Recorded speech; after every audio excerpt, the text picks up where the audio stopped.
So on that note, we're going to move into our next fireside chat. I hope are you guys having a good time? Are you learning some things? You're getting the best minds in the business showing it with you here in this room. Our next fireside chat continues on with a theme of just incredible communicators and incredible professionals. Help me welcome Arthur Porosoff to the stage. He is CEO of Porosoff Partners and the Porosoff Group at Compass Real Estate, and he is going to be running and moderating our next fireside chat. Arthur, come on stage. Hey. Here you go. It's all yours. David, it's all yours. Thank you. How you doing? Hello. I'm going to let you make the intros. But you know what? Let me grab something real quick. It's the questions. Hold on a sec. Kind of important.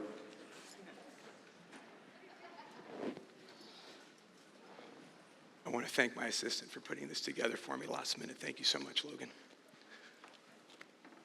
Chad, how you doing? All right, how you doing, bud? Good to see you. We got the pleasure of catching up within a few minutes back there, and a highly impressive individual.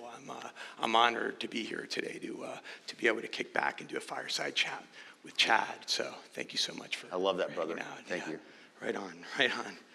So I guess we'll bear with me because I'm just going to be looking at this thing. So if you want to laugh at me and make fun of me, you could do that later. So good stuff. I guess let's make it easy. You want to introduce yourself a little bit? Yeah, sure. I'm Chad Moss. Our core business is Moss Construction. About 4 years ago or so, we started drifting to family office activities, including starting real estate investment funds to support our clients and the construction company in workforce housing. And then it drifted into other activities. We do asset acquisition, management, VC, alt VC, all the things that most people in construction would never get into.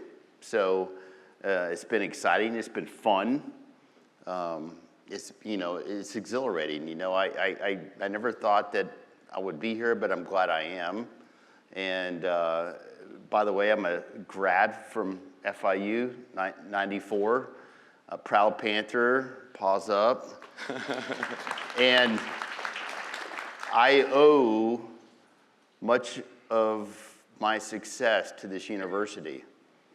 And you think about it, where in the world do you have such a prominent, whether it's a real estate school or the construction school, the Moss School of Construction, thank you,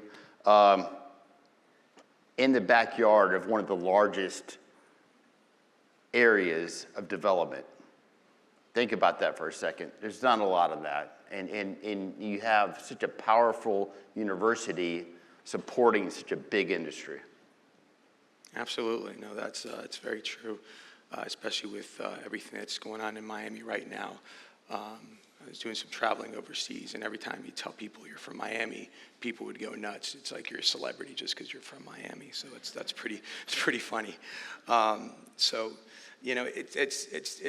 when I first heard about potentially connecting with you, I was like, oh, I'm going to hook up with this GC, and I knew about you. I remember when you first guys launched Atlantis, and that was like it's pretty powerful when you think your background is engineering. You start this construction company with your family, and you nail this gig, Atlantis. That's how do you even nail a gig like that so early on in your career?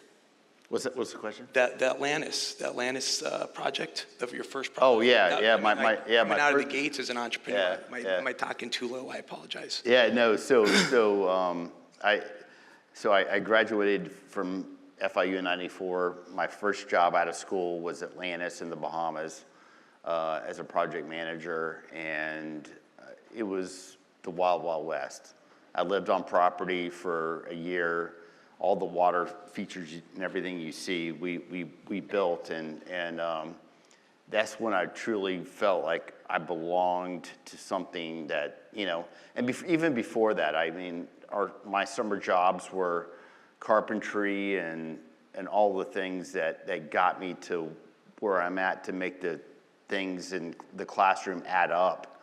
So hands-on experience is key. And I urge everyone in this room, there's probably some students in here, to go out and learn how to build something, Absolutely, absolutely. Looking back, are there any specific mentors from FIU or anybody that guided you in the transition to help you get to fulfill that role?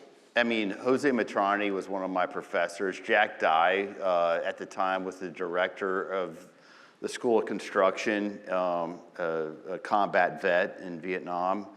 He really brought home the idea of what a team looks like, what people look like. What I liked about the School of Construction, and I wanted to make sure when we made the gift to name the Moss School of Construction, was to bring the adjunct professors in the classroom, meaning I want people from the real world to come and teach and bring home the examples of what it looks like to win, right? Because the textbook's one thing, beautiful, great, you have the textbook.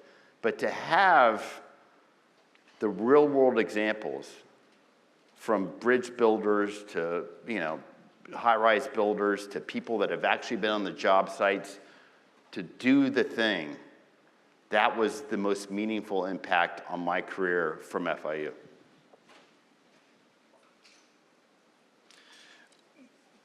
You get out of college, you get involved in Moss. When you first started, did you think it would evolve to the point where you guys are at today? I mean, that's... Hell no. I mean, it's no way. How many, no way. $3 billion firm, 1,500 employees. I love my father. I love my parents are amazing. And to know my father, he's a very humble, honest, sweet man. My mom is tough, but tough love is where she stands. And I would say, when we started the company, and I heard him say it, and I knew it was bullshit, he said to us, me and my brother, when we started the company, and my brother does a fantastic job of running that business, is that we want to be a small boutique builder doing $100 to $150 million a year. I'm like, okay, this is BS. And now we're, set to approach $4 billion this year on an annual revenue basis. And it's not just the three of us. There's a lot of great people and team members, brothers, sisters that work for the family that are really dedicated to making us successful. And we implore them, empower them, and make them whatever they need, they get it. And people want to make this business hard, but it's very easy when you do the right thing. That's what I would say. I like that. I had a mentor of mine, and that was his biggest thing he'd always tell all the, we were in brokerage, and his main thing was always do the right thing. So I like that. That feels right. That's on the money. Listen, Marlins Park, all the skyscrapers on Brickell. Can you talk about any unique challenges or innovative approaches used in these high-profile projects today? Technology, when you started in 2004, how big of an impact is technology playing in today's new developments? I would say that if you're ignoring technology right now, you're behind. If you're not adapting what's going on right now in the world, you're behind. We've fully embraced it. We've always had. And it's not perfect, but we're making it perfect, I would say. And it's always going to be a vision of ours to be at the leading edge, not the bleeding edge, of this technology revolution we're in right now. It is a revolution, right? And we have to not be buried in the sand with our heads in the ground and be like, hey, look, how can we make this better? How can we get more innovative? How can we do things that offer value propositions to our clients and to the efforts of making this whole process more streamlined? Yeah, I mean, listen, it's happening in every industry across the world. So it's the tech is where it's at, whether it's on the development side, on the technology, social media side, every aspect of our lives, we're immersed in it. I guess what makes me think is switching kind of gears and getting out of construction. You build this, your family builds this amazing enterprise, and then there's a transition. And you're not involved in the project management anymore, and you kind of segue into what I understand to be more of the family office segment. Sure. And then there's some different firms. Targa is one of the firms. What are you guys doing now? What's headed? Where are you guys headed? Yeah. So I mean, we had a moment of clarity where we reached a pinnacle in the construction company, and we were at a ribbon cutting for a workforce housing project, a very nice one in Fort Lauderdale. And my CIO, Chief Investment Officer, and I looked at each other, and I'm like, why are we investing in this? So we started to dabble in family office activities, and I'm like, time out. Let's put vision, strategy, and structure and people to this idea of a family office and treat it like a business. Let's help out the construction company. I want 1 + 1 to equal 11 and go out and do the damn thing. So that's really where we came down to. I'm like, in a perfect world, and I set the goal, in 5 years I want 10,000 units of workforce housing under management and the way we do things the right way.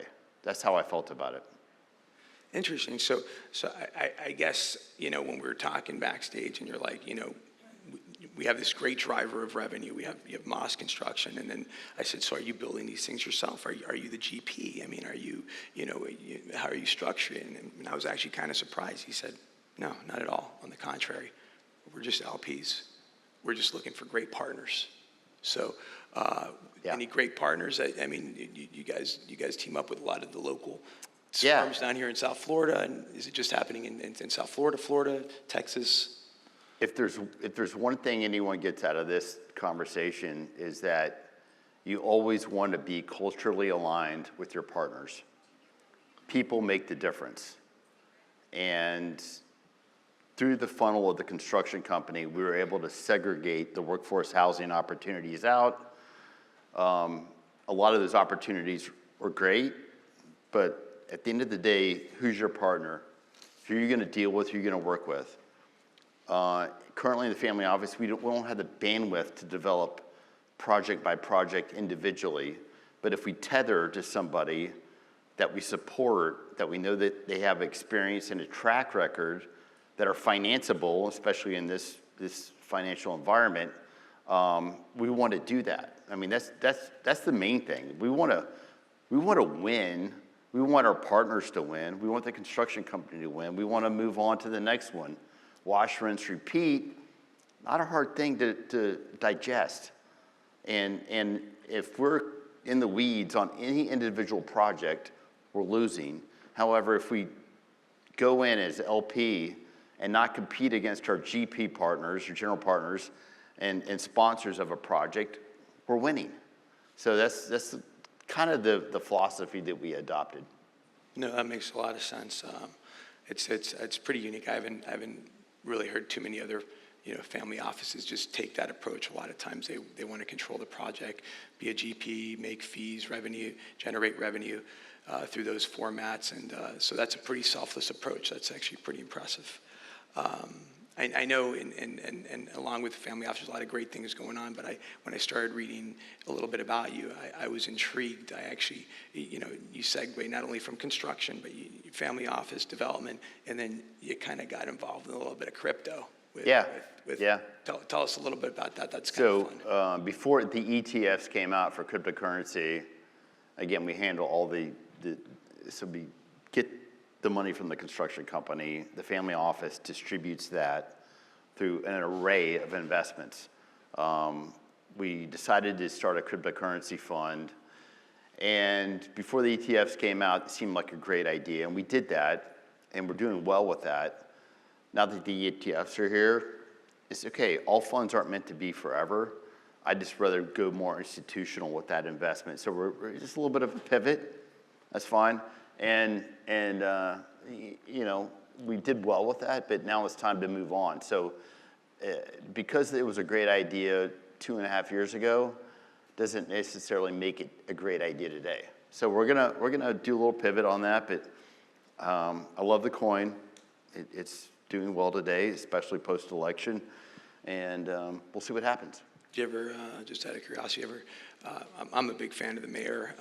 I'm sure the city of Miami mayor, when Miami came out with their coin back in the day, did you ever talk to them about that? Did you ever team up with them in any respect? Consult on them? You know what's great about Miami is that we accept new ideas. And that's what's different about us compared to the rest of the United States. I would say that we're our own epicenter of ideation and getting things done. And that's so important. Because if you don't have that, what are you doing? The same old thing over and over again, expecting different results. Insanity. Agreed. What do you segueing from coins and now kind of getting a little bit of charity? I mean, you guys made a very generous donation to the university, and I know the Moss Foundation supports a lot of educational initiatives for at-risk children. What led you to focus on education and youth, and why, you know? Are there any personal experiences or values that maybe guided you to want to? Yeah, that's a great question, and it's near and dear to my heart. Look, I'm the proud product of two parents that loved me and supported me and nourished and educated me, and I want every child in this country to have that same opportunity. It's very important to the family. It's very important to us. We're focused on two things in the foundation. We're celebrating our 10th anniversary in the foundation. We were already giving, but I wanted to put a name to it. I wanted to spell out what we're focused on and to really make what's important to the family our preference of helping out. And that was education in and around kids at risk, including higher education, this university especially, which is near and dear to my heart, and veteran affairs, including first responders. So we carved out some money every year to do that, but it's not just the money, it's the volunteership. We have, a dozen or so Moss volunteers that sit on our committee. We meet once a month. We look over requests for funding, and we have some outside people that come in as well, and we embrace that because what's important is to give back. If you're not giving back, you're not doing anything, in my opinion.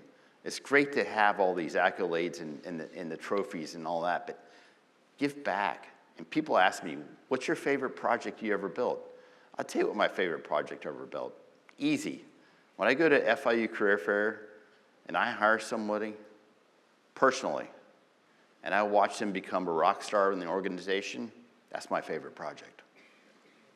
That's good stuff. That's huge. That's huge. That's and real. I've seen it happen dozens of times. I mean, I look at them, I'm like, yes, you go. He messed up my last question. I was going to ask him what his favorite project was, and you can't beat that. We're car guys, so F1 probably is one of them. But you like the F1? Yeah, that was a recent project. We were talking about that back there, and we're both car enthusiasts. I like them all. They're a great project. I mean, we build buildings at the end of the day. We invest in buildings. Buildings are a place where life happens, and so I like a lot of them. And I love a lot of them. So, yeah. Good stuff. Well, listen, I guess, unless there's anything else you want to share with the audience, if we have any questions, if there's anything anybody would like to talk with Chad about, I think David might. Oh, you got a question? Or is David, should I take your gig, or do you want to do this? Happy to, but I mean, I guess let's open this to the floor. Let's take a few questions. I'm sure you have some curiosities here with such an incredible mind. So first person, sorry, there's a gentleman he's sitting right over here. Thank you. Thanks for being here. Can you talk about the solar side of the business and how you guys got into that and how big it's gotten? You know what? That falls under the guise of always take a meeting. Meaning that I wish I could say I was smart enough and we were smart enough as a family to do a white paper on what solar construction would be for the business. We just simply went to a meeting and we listened. And FPL asked us to go do something that we didn't do. We figured it out and we did it. And it turns out that that's probably the most profitable sector that we've ever gotten involved in of anything, to be honest with you. It's changed the business indelibly. I would say that there's a huge need of power. I mean, everyone that's in this room knows that AI needs power, data centers need power, which supports AI, yada, yada. So look at the market and where it's trending to. Look at your data centers, look at your power sectors, look at how solar can impact that. We don't have enough people to do the solar jobs they want us to do. We're the largest in the United States, currently as an EPC contractor, and that was a gift from God that said, you're gonna go do these panels, in my opinion. Great question. Great answer. Gentleman right here.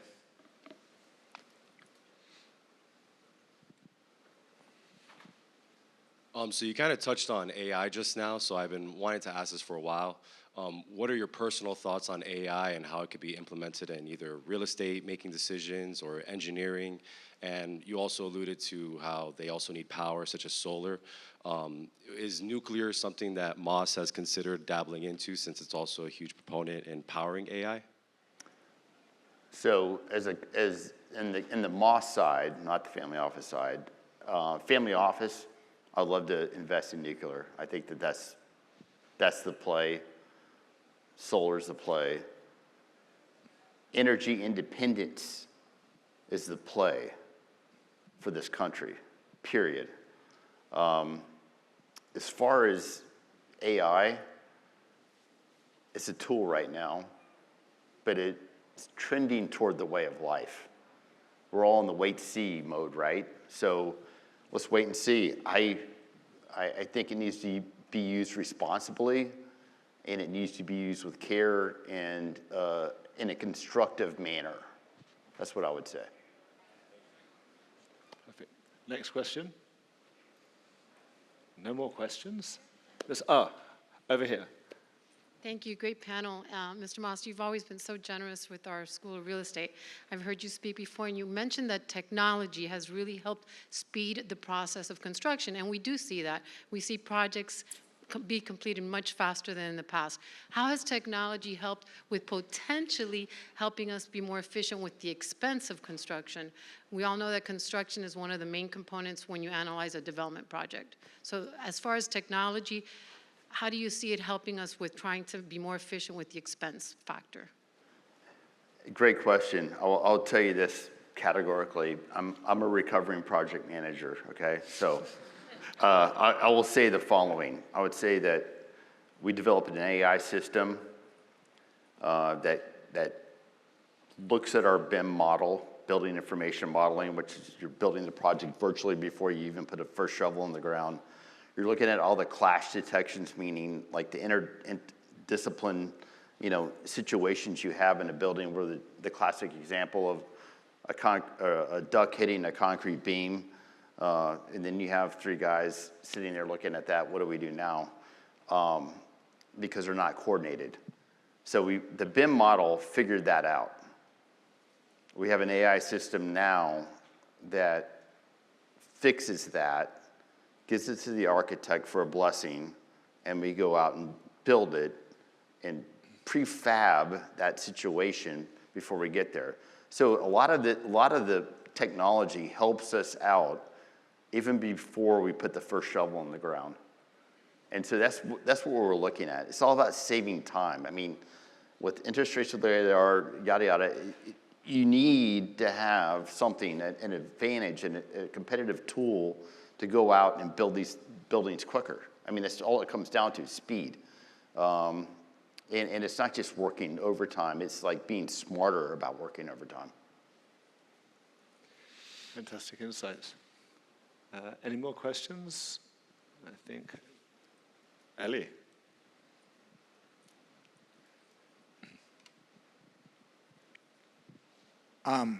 Construction cost. So it's not a surprise construction costs went up significantly, especially over the last, I don't know, 4 or 5 years. That makes a lot of projects become unbuildable unless you build luxury. And we can't just build luxury, we need to build other things too. How do you see that being addressed? How do I see, excuse me? How do you see that being addressed? How can you overcome that? I mean, there is cost of construction that, you cannot necessarily reduce the cost of construction significantly. Of course, technology, et cetera, can do that, but only to a certain limit. How do we deal with that high cost of construction? Yeah. I mean, that's the embargo of inflation, right? I mean, I would say that, I've been in this for 35 years or so. My father's been in this for 55 plus years. We've never seen this record inflation in construction, ever. And it's not 1 or 2 points a year. Pre-COVID to current date, it's 35% inflation. That's a lot to swallow. It's tough. You got to get more creative. You got to get government subsidies to make some workforce housing happen. You have to charge more, right? We had a job in Longboat Key, and numbers were up high when we started the job. St. Regis, great job, beautiful job. And the pushback was, hey, you got to go back to your buyers and say it's going to cost more. Well, we can't do that because they've already signed contracts. Go do it, because there's not enough money in our budget to do it. At the end of the day, construction and commercial for a general contractor, even though you have maybe a 4 or 5% stated fee, you're likely to walk away with 1%. That's a lot. It's a lot for 1% of risk, for 1% fee for risk. And so they did. They got it. People hem and hawed, but they still end up buying it anyway. So it accelerated a lot of things, right? It accelerated our thoughts on how we deal with this inflation problem. And I would say that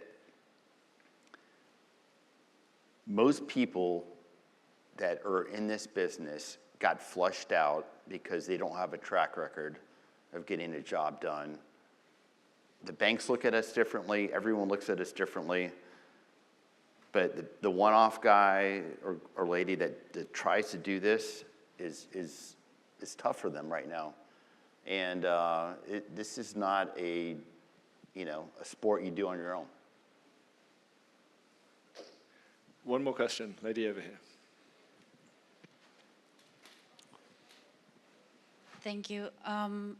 As a person that always thinks proactively of how to change things and how to implement things that are completely different to what everybody else is doing, which skills would you say have helped you the most to fight against that pushback of other people not assisting you to perform to the level that your brain wants everything to perform?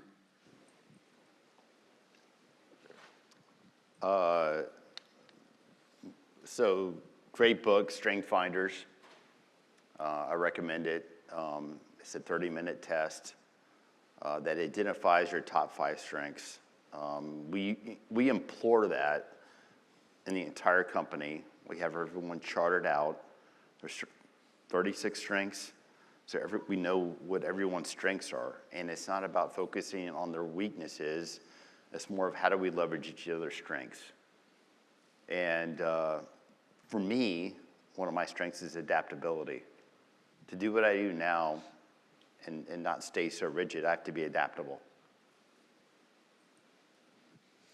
We've got time for another question. We've got plenty of time. Last question, Keep going. thank you. Mr. Moss, Arthur, great questions. Mr. Moss, I heard you say you're a recovering project manager, and I share that, that thought. We've been buying and renovating apartment buildings, mainly in Alapata, like Liz said.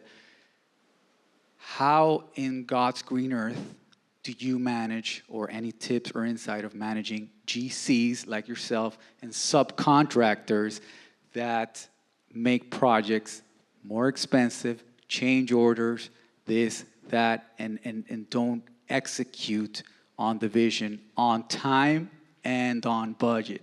We appreciate an answer on that. Thank you. Who are you hiring? That's really the question. Who are you hiring? I mean, I would say that a lot of developers are enamored by the low price up front, but there's a price to pay at the end of the day. And a low price up front compared to a price to get it done is really what it's about. The get it done price is really what it's about. Don't make the contract so onerous that the GC can't be successful. We talk about general conditions, general requirements, which is that segment in the budget that says, this is what you need managerially to be effective on the job site. And if you strip that out, you're no longer effective. My line, and I was in business development and operations for a lot of years, general requirements is, to win the schedule, but don't waste the customer's money, right? So we want to spend to win, but not to waste.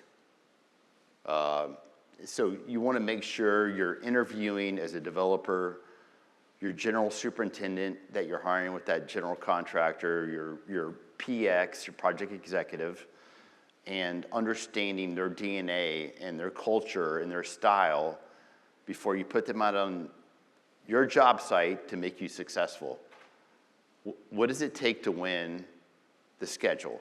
That's what I'm all about. I mean, I don't care if you're building a Publix, which I've done lots of those growing up. I don't care if you're building an Icon, a high-rise, a F1 track, whatever it is. It's all the same basic elements. People make a difference. If you're not hiring the right people, we're doing something wrong. Actually, I have a question.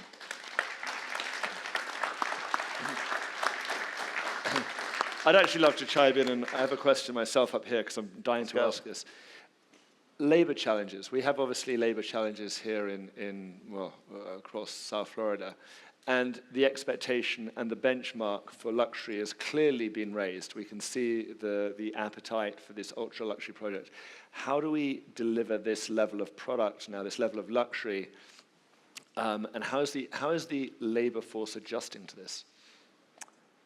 I'm going to start with something that's a little digressive, but I would say that as a contractor, and our philosophy was when we started this company 20 years ago, that cash is the ultimate lubrication in construction.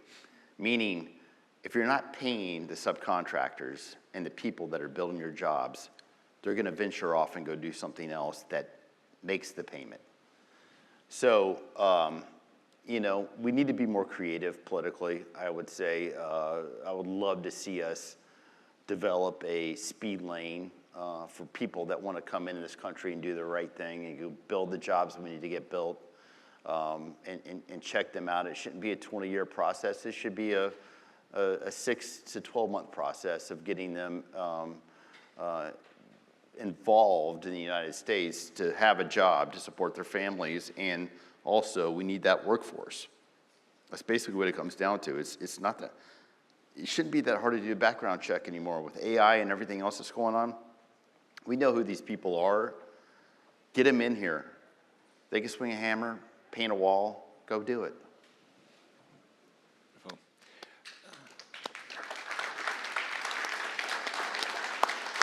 Wonderful. Well, Arthur, Chad, fantastic panel. I think you've all learned a lot from this. It's an incredible insight into how Miami is being built. And honestly, Chad, thank you for your candor on this.